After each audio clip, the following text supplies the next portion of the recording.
The only thing you really need to know about the iPhone 6 Plus is that it's a big iPhone. A really big iPhone. After years of mocking Samsung and others for putting out giant phones, Apple's finally caved to the clear demand for enormous screens. And it turns out that an iPhone with a huge screen is pretty great.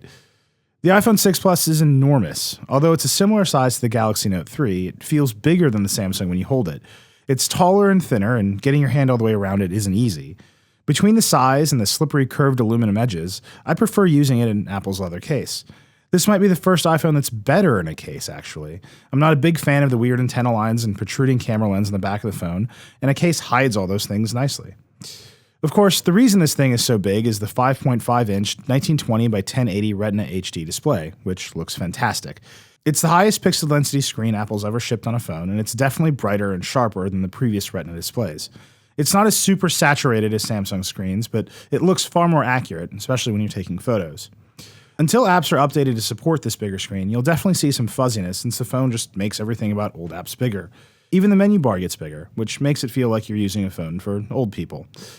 Blown-up apps look fine for the most part, but some get pretty fuzzy looking. Gmail is particularly bad. But I'd expect most software developers to update their apps relatively soon.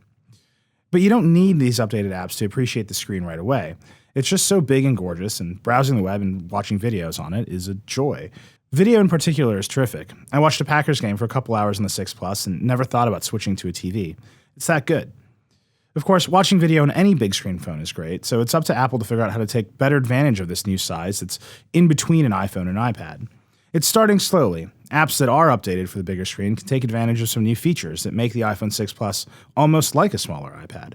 There's a new 2-column view in landscape that shows you more information in various apps, and a new landscape keyboard that includes arrow keys and dedicated cut, copy, and paste buttons. It's all very useful, even if the icon on this paste button is terrible. Seriously, this is awful. Come on. Once there are apps that take advantage of this new size properly, I can't see ever using my iPad mini again. The iPhone 6 Plus is almost as big, has an awesome screen, and is also my phone, which is a huge advantage. And the iPhone 6 Plus battery seems to last forever. If you're a frequent traveler, the 6 Plus is a no-brainer. The 6 Plus also has a killer new camera, which is now so good I can't imagine ever using a point-and-shoot camera ever again.